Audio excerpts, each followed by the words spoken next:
하나님의 말씀 찾겠습니다. 룻기서 2장 8절로 17절 말씀입니다. 우리 저희쌤이 한 목소리로 합독합니다.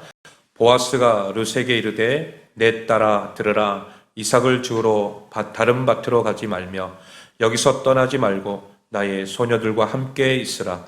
그들이 베는 밭을 보고 그들을 따르라. 내가 그 소년들에게 명령하여 너를 건드리지 말라 하였느니라. 목이 마르거든 그릇에 가서 소년들이 길러온 것을 마실지니라 하는지라. 룻이 엎드려 얼굴을 땅에 대고 절하며 그에게 이르되 나는 이방 여인이거늘 당신이 어찌하여 내게 은혜를 베푸시며 나를 돌보시나이까 하니 보아스가 그에게 대답하여 이르되 내 남편이 죽은 후로 내가 시어머니에게 행한 모든 것과 내 부모와 고국을 떠나 전에 알지 못하던 백성에게로 온 일이 내게 분명히 알려졌느니라.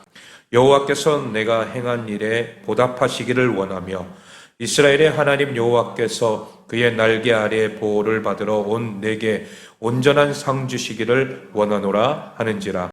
룻이 이르되 내 주여 내가 당신께 은혜 있기를 원하나이다. 나는 당신의 하녀 중에 하나와도 같지 못하오나 당신이 이 하녀를 위로하시고 마음을 기쁘게 하는 말씀을 하셨나이다 하니라. 식사할 때에 보아스가 룻에게 이르되 이리로 와서 떡을 먹으며 내 떡 조각을 초에 찍으라 하므로 룻이 곡식 빼는 자 곁에 앉으니 그가 볶은 곡식을 주매 룻이 배불리 먹고 남았더라. 룻이 이삭을 주우러 일어날 때에 보아스가 자기 소년들에게 명령하여 이르되 그에게 곡식 단 사이에서 줍게 하고 책망하지 말며 또 그를 위하여 곡식 다발에서 조금씩 뽑아 버려서 그에게 줍게 하고 꾸짖지 말라 하니라. 룻이 밭에서 저녁까지 줍고 그 주운 것을 떠니 보리가 한 에바쯤 되니라. 아멘. 할렐루야. 오늘 말씀은 놀라운 하나님의 헤세드라고 하는 말씀 제목으로 함께 은혜 나누겠습니다. 여러분 삶에 어려움이 없는 사람들이 있을까요? 없죠. 물론 요즘에 금수저다 해가지고 태어날 때부터 모든 것을 다 가진 그런 사람들이라든지 자녀라든지 그들은 살아가는데 별 어려움은 없겠죠. 부모가 다 해주고 또 물질이 넉넉하게 있으니까 내가 하고 싶은 대로 다 하는 거죠. 근데 그런 삶이라 그래서 다 행복한 삶은 아니라는 거예요. 분명히 또 그들에게도 나름대로 또 고민이라든지 또 여러 가지 어려운 부분들이 있을 거라는 거예요. 여러분 서로의 어떤 어려운 부분들은 서로 다르지만 그러나 각자가 또 가지고 있는 어려움들은 모두가 다 있다라는 거예요. 학생들이면 학업이나 성적에 대해서 또 대입과 취업 이번에 또 이제 수능을 치렀지 않습니까? 이번에 어떻게 보면 역대로 가장 따뜻한 날이었다 그러더라고요. 네. 그래서 학생들이 시험을 잘 봤는지 못 봤는지는 우리가 그 학생들에게 맡겨질 일이지만은 어쨌든 이 대입과 취업에 대한 그런 고민들, 스트레스. 그러면 직장인은 없을까요? 있죠. 여기 계신 분들, 우리 집사님들도 다 직장 생활 하시면서 어려움이 있을 거예요. 직장 상사와 관계나 어떤 사람들과의 관계 속에서 일을 하면서 오는 그런 스트레스 분명히 있을 거라는 거예요. 어떻게 보면 전쟁터와도 같다라고 말할 정도로 굉장히 힘들고 어려운 삶을 살아가고 있다는 거예요. 여러분 남편들 직장 이들 뿐이겠습니까? 집에서 계시는 아내분들은 어떻습니까? 자녀 때문에 육아 때문에 또 교육 때문에 얼마나 스트레스 받고 힘듭니까? 내 자녀가 척척척 잘해주면 얼마나 좋겠어요. 그냥 알아서 혼자서 자기주도 학습하면서 열심히 해가지고 공부 잘하면 얼마나 좋겠어요. 그런데 그게 아니라 공부해라 계속해서 갖다 주고 뭘 이렇게 챙기고 해야지만이 그게 되는 거 아니겠습니까? 여러분 그러다 보니까 모두의 어떤 사정들이 다 같이 힘들고 어렵다라는 거예요. 우리의 삶은 한 걸음 떨어져서 보면 룻이 이 시어머니 나오미를 끝까지 붙잡았던 것처럼 아름답고 감동적인 스토리인 것 같아 보이지만 가까이에서 마주해서 보면 힘겨운 눈물의 삶의 연속과도 같다라는 거예요. 우리가 항상 좋은 일만 있는 게 아니잖아요. 룻이 얼마나 아름다운 고백으로 이 나오미를 따랐습니까? 1장, 우리 지난주에 1장 16절 말씀 보면은, 16절이 없죠? 예. 제가 읽어드릴게요. 1장 16절 보면, 룻이 이르되 내게 어머니를 떠나며 어머니를 따르지 말고 돌아가라 강권하지 마옵소서. 어머니께서 가시는 곳에 나도 가고 어머니께서 머무르시는 곳에 나도 머물겠나이다. 어머니의 백성이 나의 백성이 되고 어머니 하나님이 나의 하나님이 되시리니. 아멘. 여러분 정말 대단한 신앙 고백 아닙니까? 이거는 결코 그냥 나온 말이 아니라는 거예요. 뭔가를 보았고 뭔가를 느꼈기 때문에 이렇게 할 수 있었던 거예요. 왜? 첫째 동서는 뭐예요? 따랐어요? 안 따랐어요? 안 따랐어요. 끝까지 너희 집에 그냥 있어라. 너희 부모님 집으로 돌아가라 했을 때에 처음에는 안 됩니다. 따라가겠습니다 했다가도 결국에는 남게 되죠. 근데 룻은 어때요? 끝까지 말려도 끝까지 나는 안 가겠어요. 나는 어머니만 따라가겠습니다. 여러분 이 룻의 어떤 신앙은 어떤 신앙입니까? 뭔가를 보았다라는 거죠. 이 나오미 가정 안에 물론 남편도 잃고 어려운 문제로 고통 속에 살아가고 있지만 그러나 누구를 본 거예요? 하나님을 보았다라는 거죠. 그렇기 때문에 이런 고백을 할 수 있었던 거예요. 이렇게 눈물 겹도록 감동적이고 아름다운 고백을 쏟아내며 시어머니를 따랐건만 여러분 자신의 민족과 친정을 또 재혼의 기회 모두 등 돌리고 포기하면서까지도 따랐지만 그러나 마주하는 현실은 당장 뭐예요? 끼니도 해결 못하는 이삭이라도 주어서 배를 채워야 하는 눈물 나는 삶의 현장인 것이라는 거죠. 많은 분들이 교회에 와서 말씀을 듣고 위로를 얻습니다. 나의 힘듦을 주님이 지켜보고 계시는구나. 모두 아시는구나. 눈물 펑펑 쏟고 말씀과 기도 위로를 얻고 다시 입술에선 찬양이 회복됩니다. 그런데 집에 돌아가면 다시 일터로 돌아가면 어떻습니까? 언제 내가 은혜를 받았는지, 언제 내가 하나님 말씀으로 위로를 받았는지 까마득히 잊어버려요. 우리를 괴롭히고 힘들게 하는 그 문제들은 그대로 있다라는 거죠. 그토록 아름다운 믿음의 결단을 내렸으면 좋은 길이 열려주고 좀 나은 삶을 살아갈 수 있도록 그렇게 해주면 얼마나 좋을까. 베들레헴에 돌아왔는데 있어요? 뭐가 있어요? 아무것도 없어요. 도와줄 사람도 없고 당장 재산도 없고 먹을 것도 없다라는 거예요. 지금 당장. 시어머니가 어떻게 곡식밭에 하루 종일 허리를 구부리고 있겠습니까? 룻이 나가야 하는데 아무것도 가진 것도 없고 배경도 없고 특히 누구예요? 이방인이잖아요. 이방 여인이다 보니 그 단사에서 이삭을 줍는 것밖에 없다라는 거예요. 그것도 몰래 사람들 눈에 뜨면 안 되죠. 이게 현실이라는 거예요. 그런데 이런 팍팍한 삶의 현장을 마주한 나오미와 룻에게 하나님께서 하늘에서 쌀 몇 가마니를 떨어뜨려 주신다거나 아니면 금덩어리를 주셔서 형편이 완전히 나아진다는 거예요. 어쩌면 힘든 상황에서 우리를 한 번쯤은 그렇게 상상해 보았을 만한 그런 방법으로 응답해 주시지 않았다라는 거예요. 그렇다고 하나님께서 이 상황을 모르셔요? 모르십니까? 아니죠. 아무도 일하지 않고 계시지 않다라는 거죠. 하나님은 보고 계시고 알고 계시고 또한 일하고 계시는 줄로 믿습니다. 힘겹고 눈물겹게 시어머니를 섬겨보겠다고 이방인임에도 베들레헴까지 따라와서 곡식단 사이에서 이삭을 줍고 있는 이 가여운 여인. 그 여인을 누가 주목하고 계셔요? 하나님이 주목하고 계신 거예요. 그가 시어머니 앞에서 뭐라고 그랬어요? 어머니의 백성이 나의 백성이 되고 어머니 하나님이 나의 하나님이 되리라. 여러분 이 고백 누가 들으셨다고요? 하나님이 들으신 거예요. 시어머니를 향한 이해되지 않는 무조건적인 헤세드의 그 사랑을 하나님이 보셨고 하나님이 주목하고 일하고 계신 줄로 믿습니다. 오늘 본문에 등장하는 보아스와 룻의 만남, 여러분 계층과 신분, 자격을 뛰어넘는 그런 만남이었다라는 거예요. 당시 사회적으로 과부들은 연약한 부류였어요. 특별히 젊은 과부들은 언제나 문남성들의 성적인 표적이 되었다라는 거죠. 이런 이삭 줍는 일터에는 관리하는 남자들이 갑이고 룻은 을이었다라는 거죠. 이런 룻에게 누가 나타난 거예요? 백마탄 왕자가 짠 하고 나타난 거죠. 첫 번째로 신분을 뛰어넘는 은혜라는 거죠. 우리 8절 우리 한번 읽어볼까요? 다시 8절 시작.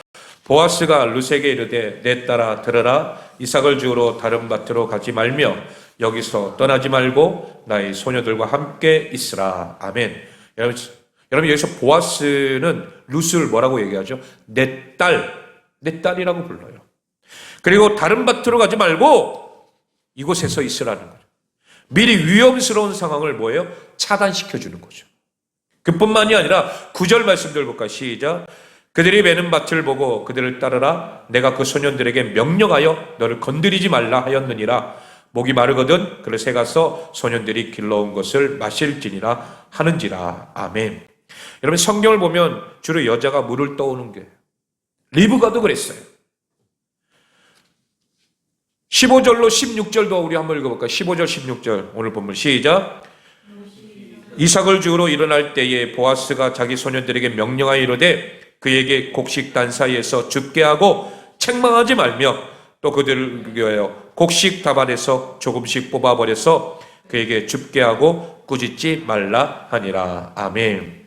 여러분 당시 밭주인들은 이삭사에서 떨어진 곡식을 자신들이 줍기 위해 곡식 단 사이에서 이삭 줍는 사람들이 돌아다닌 것을 금하는 경우가 많았다고 합니다. 이 룻기의 배경이 언제예요? 사사들이 치레하던 때였던 거예요. 내 각자 자신의 소견에 옳은 대로 행했던 그런 때였다라는 거예요. 레위기 19장 9절도 한번 읽을까요? 레위기 19장 9절 시작. 너희가 너희의 땅에서 곡식을 거둘 때에는 너희의 밭 모퉁이까지 다 거두지 말고 내 떨어진 이삭도 줍지 말며. 율법이 이렇게 명하고 있지만 단사의 곡식을 남기라고 하는 말이든 이익 앞에 효율성과 욕심이라고 하는 그 이름 앞에 그들은 심지어 접근 금지 지역으로 정하기도 했다라고 하는 거예요. 이렇게 하나님 말씀 앞에서 분명하게 안 되는 것들을 분명히 말을 했지만 그러나 이 모든 것들을 허용하게 된 거죠. 마치 자신의 이익에 해가 되면 자신의 아파트 단지에 피해를 입게 되면 내 자녀에게 조금이라도 피해가 가면 가난한 자건 이웃이건 돌아보지 않는 것, 이게 바로 오늘날 이 시대 아닙니까? 이런 분위기 속에서 일꾼들은 갑의 입장이지 않겠습니까? 당시 이삭을 줍는 사람들은 매우 가난하거나 여자이거나 이방인이다 보니 수수하는 일꾼들도 이들을 무시하기 일쑤였다라는 거예요. 여러분 우리나라에도 근로자, 외국인 근로자들이 오면 어때요? 환영해 줍니까? 아니죠. 막 무시하고 말도 제대로 못 듣는다고 해서 또 때리기도 하고 일터에서 그런 일들이 빈번하게 일어나는 거예요. 여러분 그런 모습이 마치 이 지금의 모습과 똑같다는 거죠. 그러니 여러분 이 룻이라고 하는 여인이 어떻게 마음 놓고 이삭을 주울 수 있겠냐 이거예요. 정말 힘들고 어려운 상황이라는 거예요. 그런데 당시 보아스와 룻의 신분 차이는 여러분 어떤 사이? 상상 이상이라는 거예요. 보아스는 모든 것을 다 가진 남자였고 룻은 최저 생계비 이하의 극빈층, 서로 옷깃 하나 스치는 것도 어려운 존재라는 거예요. 만날 수가 없는 그런 존재라는 거죠. 이런 상상 이상의 호의를 받은 룻이 어떻게 반응합니까? 10절 말씀 우리 읽어볼까요? 10절 시작. 룻이 엎드려 얼굴을 땅에 대고 절하며 그에게 이르되 나는 이방 여인이거늘 당신이 어찌하여 내게 은혜를 베푸시며 나를 돌보시나이까 하니. 아멘. 여러분 룻이 엎드렸다고 하는 표현은 예배를 드릴 때에 사용된 표현이에요. 그만큼 룻이 당황했다라는 거죠. 여러분, 사사시대의 망가진 도시에 룻은 온갖 우리가 상상할 수 없는 따가운 눈총을 받지 않았을까요? 그런데 상상하지 못한 초국 그런 멘트가 이 보아스에게서 터져 나오니까 그 앞에서 엎드리는 거예요. 여러분, 이러한 룻에게 보아스가 대답합니다. 11절 말씀 읽어볼까요? 시작. 보아스가 그에게 대답하여 이르되 내 남편이 죽은 후로 내가 시어머니에게 행한 모든 것과 내 부모와 고국을 떠나 전에 알지 못하던 백성에게로 온 일이 내게 분명히 알려졌느니라. 아멘. 여러분, 지금 보아스는 사환이 전해준 정보만 대본처럼 읽는 것이 아니에요. 시어머니 이 나오미에게서 행한 모든 것과 이방 여인으로 고향 모압 땅을 떠나 나오미 하나 이 시어머니를 따라서 이곳으로 온 것, 그 사실을 정확하게 알고 말하고 있는 거죠. 여러분, 이 말은 보아스에게 나오미를 따라 나선 그 행동이 감동이 되었다라는 거예요. 여러분, 이게 바로 하나님 앞에 또한 하나님께서 룻에게 주시는 놀라운 은혜인 줄로 믿습니다. 신분을 뛰어넘는 그 하나님의 은혜가 룻에게 임한 거예요. 여러분, 이것은 그냥 주어진 것이 아니라고 할까 말씀드렸죠. 이 룻이 하나님 앞에서 신앙 고백을 올려드렸던 그 고백을 하나님께서는 들으신 줄로 믿습니다. 그래서 이 보아스를 만나게 하셨고, 여러분, 다른 어떤 이삭 줍는 곳을 갈 수도 있었지만 누구를 만난 거예요? 보아스의 밭에 들어가게 한 것. 이것 또한 하나님의 은혜인 줄로 믿습니다. 여러분, 많은 사람들이 있겠지만 그 많은 사람들 중에서도 구별하여서 하나님이 선택하신 하나님의 사람으로 붙여주신 줄로 믿습니다. 여러분, 우리도 살아가면서 내가 내 힘과 내 능력으로 살아간다면 거기에 부딪히고 또 여러 가지 많은 어려움 속에서 넘어지고 쓰러질 때가 있어요. 그러나 내가 그때에 하나님을 의지하며 하나님을 붙들고 나아간다면 하나님이 사람을 붙여주실 줄로 믿습니다. 내가 생각지도 못했던 그 사람을 내게 붙여주시고 또한 그것으로 인하여 하나님의 놀라운 축복의 은혜를 더해주실 줄로 믿습니다. 두 번째로 존재를 뛰어넘는 은혜라는 거예요. 그러면서 축복을 선언합니다. 12절 말씀 우리 한번 읽겠습니다. 12절 시작. 여호와께서 내게 행한 일을 보답하시기를 원하며 이스라엘의 하나님 여호와께서 그의 날개 아래 보호를 받으러 온 내게 온전한 상 주시기를 원하노라 하는지라. 아멘. 여러분, 여호와께서 그의 날개에, 여러분, 날개는 성경뿐만 아니라 보호를 상징하는 아이콘이죠. 보답과 보호, 온전한 상, 보아스가 상상할 수 있는 단어를 총동원해서 축복하고 있는 것을 보게 됩니다. 여러분, 보아스와 룻의 관계 속에서 우리는 하나님과 우리의 관계를 상상해야 될 줄로 믿습니다. 여러분, 창세기 15장 1절 말씀을 볼까요? 창세기 15장 1절 시작. 이후에 여호와의 말씀이 환상 중에 아브라함에게 임하여 이르시되 아브라함아 두려워하지 말라. 나는 내 방패요 너의 지극히 큰 상급이니라. 아멘. 여러분, 아브라함에게 하나님께서 뭐라고 하십니까? 하나님이 우리의 상이라는 거예요. 여러분, 이게 얼마나 큰 축복입니까? 아브라함이 그냥 그런 것이 아니죠. 믿음의 고백, 신앙의 고백, 믿음으로 하나님 앞에 나갔을 때에 하나님께서 이 아브라함을 인정해 주시는 거죠. 룻도 마찬가지예요. 룻기 2장 13절, 오늘 13절 말씀 시작. 룻이 이르되 내 주여 내가 당신께 은혜 입기를 원하나이다. 나는 당신의 하녀 중에 하나와도 같지 못하오나 당신이 이 하녀를 위로하시고 마음을 기쁘게 하는 말씀을 하셨나이다 하니라. 아멘. 여러분, 지금 룻은 하나님으로부터 듣고 싶은 말을 보아스에게 듣고 있다라는 거죠. 내가 하나님 앞에 신앙 고백 올렸는데 그 말을 누구에게 듣고 있어요? 보아스에게 듣고 있는 거예요. 여기서 사용된 은혜는 바로 헤세드입니다. 헤세드. 보아스의 행동과 말에서 하나님의 헤세드가 폭포수처럼 룻에게 주어진 거라는 거죠. 보아스는 도대체 어떻게 룻에게 이런 은혜를 베푼 것입니까? 마태복음 1장 5절 말씀 읽겠습니다. 시작. 살몬은 라합에게서 보아스를 낳았고 보아스는 룻에게서 오벳을 낳고 오벳은 이새를 낳고. 아멘. 여러분, 보아스는 라합의 아들이에요. 라합은 창녀였고 이방 여인이었습니다. 그런데 갈렙과 여호수아를 숨겨주어 하나님께서는 자격 없는 이방 여인을 불쌍히 여겨주셨다라는 거죠. 상상할 수 없는 하나님의 헷세대의 은혜가 부어진 것입니다. 이런 이야기를 보아스는 어머니 라합에게서 분명히 들었을 거라는 거예요. 지금 보아스는 단지 성품 좋은 남자가 아니에요. 상상할 수 없는 은혜의 그런 통로로서 라합에게 보아스로 다시 룻으로 끊임없이 흘러가고 있는 줄로 믿습니다. 이게 바로 하나님의 은혜인 줄로 믿습니다. 여러분, 우리도 은혜의 통로가 되시기를 소망합니다. 내가 받은 하나님의 크신 은혜, 그 사랑, 여러분 분명히 있죠. 그것을 누구에게 흘려야 돼요?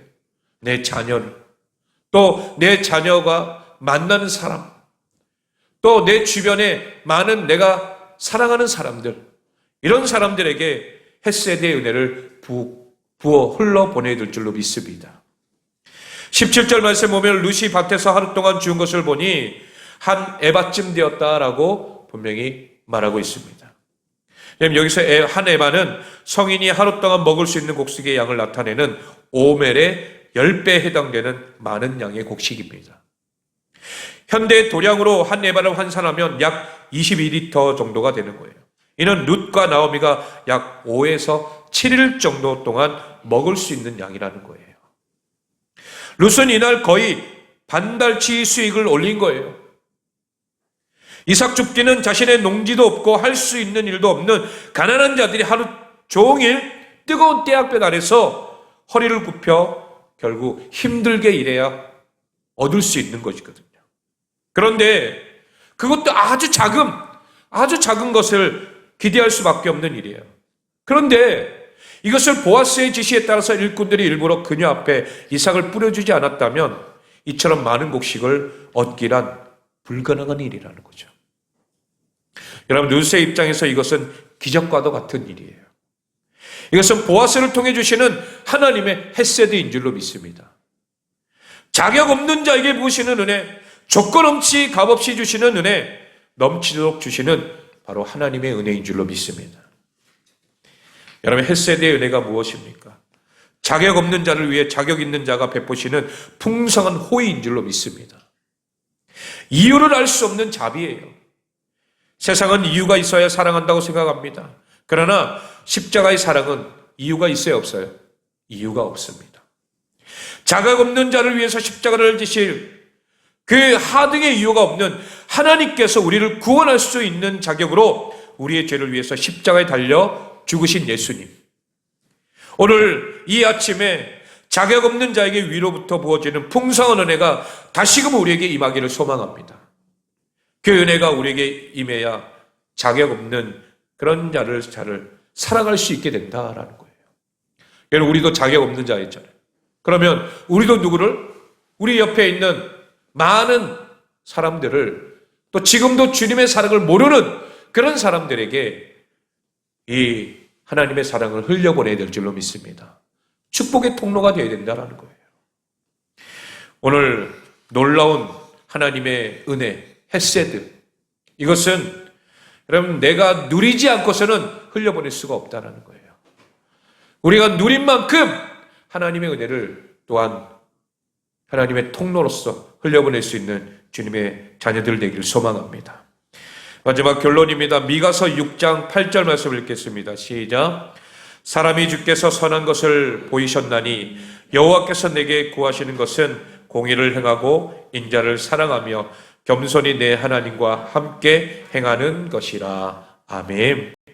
여기서 하나님이 원하시는 인자를 사랑하며, 이것이 바로 헷세드인 줄로 믿습니다. 이것이 하나님께서 선하게 보시는 것이며 그것이 무엇인지를 이미 우리에게 보여주신 것입니다. 하나님은 보아스와 룻을 통해 오늘 우리가 회복해야 할 것이 무엇인지를 분명히 보여주시는 거죠. 그것은 바로 헷세드의 사랑인 줄로 믿습니다. 사랑하는 성도 여러분, 위로가 필요하십니까? 오늘 이 시간 여호와의 날개 아래로 피하시기를 바랍니다. 이 룻이 결국 하나님 앞에 그 신앙 고백 올림으로 인하여 보아스의 그 밭으로 가게 된 것은 하나님의 은혜 날개 아래 피한 것이에요. 사람이 줄 수 없는 주님만이 주실 수 있는 위로가 우리 가운데 임하기를 소망합니다. 측량할 수 없는 풍성한 햇셋의 은혜가 우리의 가정과 일터 위에 머물기를 주님의 이름으로 축원합니다. 하나님의 말씀만이 그것이 가능하기에 오늘도 그 말씀 붙잡고 믿음으로 승리하는 복된 주의 자녀들 되시길 예수 그리스도의 이름으로 축원합니다.